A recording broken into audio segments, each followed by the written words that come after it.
میں سب سے بڑے بڑے قاری قرآن جو تھے اس وقت کے، اللہ کے رسول نے ان کی تشکیل کرتے ہوئے ان کو بھیج دیا۔ ان میں جو بڑا امیر تھا حضرت حرام، ان کو امیر بنا کر بھیجا بنو نجد کے علاقہ میں۔ جب نجد کے قریب پہنچے تو حضرت حرام کہنے لگے اپنے ساتھیوں سے کہ میرے ساتھیوں، میرا دل چاہتا ہے کہ تم یہیں پہ رکو، میں آگے جاتا ہوں، حالات کا جائزہ لیتا ہوں۔ میرے دل میں یہ خیال آتا ہے نجد والے ہمارے ساتھ دھوکہ کریں گے، اگر وہ دھوکہ کریں تو میری اکیلی تو جان چلی جائے، تم تو بچ جاؤ گے۔ یہ وہ امیر ہوا کرتے تھے۔ آج کے امیر کیا کرتے ہیں؟ پہلے رعایا کو آگے بھیجتے ہیں، پہلے اپنے غریب ساتھی کو آگے بھیجیں گے، جا تو آگے مرنا ہے تو تو مر، میں تو بچ جاؤں نا۔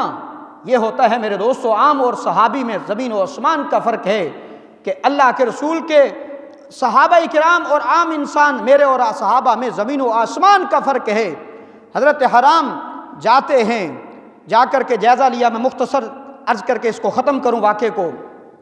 حضرت حرام وہاں پر جاتے ہیں، جب وہاں پر پہنچتے ہیں تو دیکھا کہ حالات وہ نہیں ہیں جو وہاں سے لے کر آئے تھے، یہ تو سارے خون کے پیاسے نظر آتے ہیں۔ اور عامر بن طفیل نے اپنی فوج کو اشارہ کیا کہ اسے کہو کہ وہ مجھے اپنا سردار مانے، نہیں مانتا تو اس کا خون بہا دیا جائے۔ بس یوں ہوا کہ حضرت حرام کا خون بہا، شہید کر دیے گئے۔ جیسے ہی شہید ہونے کے قریب تھے، زخمی حالت میں تھے، تو فوراً ایک جملہ کہا کہ اللہ کا شکر ہے کہ میں اپنی منزل پر پہنچ گیا ہوں۔ دیکھنے والوں نے دیکھا کہ یہ بڑا عجیب انسان ہے، خون بہہ رہا ہے، مرنے کے قریب ہے، کہتا ہے میں اپنی منزل پر پہنچ گیا ہوں۔ حضرت حرام تو شہید ہو گئے، اور اس عامر بن طفیل بدبخت نے اپنی فوج کو آگے بڑھایا جہاں پر صحابہ کرام نے اپنا پڑاؤ کیا ہوا تھا۔ پھر ان بدبختوں نے بھی آ کر ان صحابہ پر حملہ آور ہوئے اور ایک ایک صحابی کو شہید کرتے گئے، بڑی بے دردناکی سے شہید کیا۔ میرے دوستو، ان صحابہ کرام نے ایک ہی اشعار جملے زبان پر دہرائے، بخاری شریف میں بھی یہ اشعار ہیں: بلغوا عنا قومنا، بلغوا عنا قومنا، انا لقینا ربنا،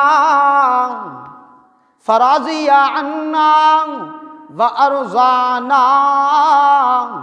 حضرت انس رضی اللہ تعالیٰ عنہ فرماتے ہیں قرآن مجید کے بعد سب سے زیادہ ہم یہ اشعار پڑھا کرتے تھے۔ ان کا ترجمہ ذرا سنیے گا: بلغوا عنا قومنا انا لقینا ربنا، فرضی عنا وارضانا۔ او ہواؤں، جا کر یہ پیغام ہمارے محبوب تک پہنچا دینا، محبوب تک یہ ہمارا پیغام پہنچا دینا۔ کیا پیغام؟ کہ ہم اس سے راضی ہو گئے، وہ ہم سے راضی ہو گیا۔ جب یہ پیغام اللہ کے رسول کے پاس پہنچا، محبوب کے پاس کے صحابہ کو شہید کر دیا گیا، وہ پیغمبر جس نے سب کو معاف کر دیا، جس نے میرے محبوب کے راستے میں کانٹے بچھائے تھے، محبوب نے معاف کر دیا۔ جس نے محبوب کو طرح طرح کی تکلیفیں دی تھیں، محبوب نے سب کو معاف کر دیا۔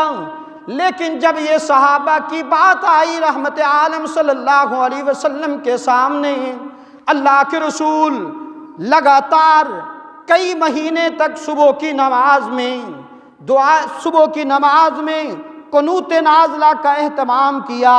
میرے محبوب رب العالمین کی بارگاہ میں بد دعا کے لیے ہاتھ اٹھاتے ہیں: الہ العالمین، میرے یہ صحابہ جن کو میں نے دین اسلام کی تبلیغ کے لیے بھیجا تھا، ان نجد والوں نے میرے صحابہ کو بڑی بے دردناکی سے شہید کر ڈالا۔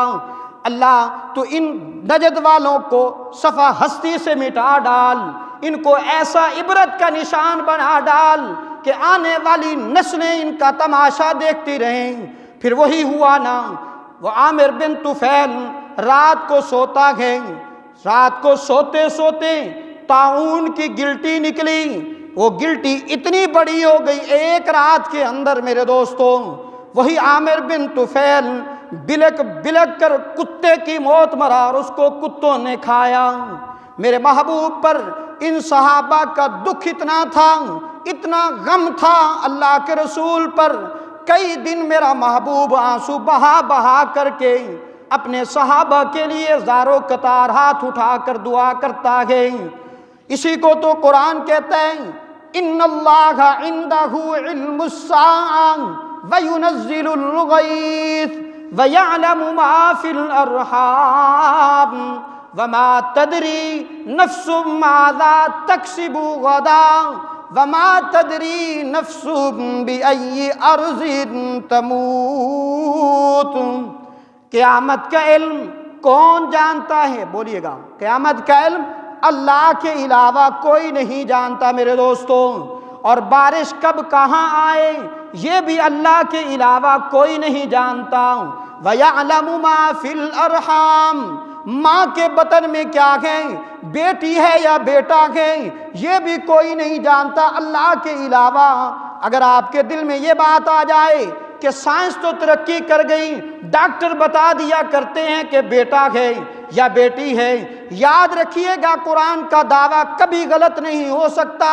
قرآن کہتا ہے کوئی بھی نہیں جانتا کہ ماں کے پیٹ میں بیٹا ہے یا بیٹی۔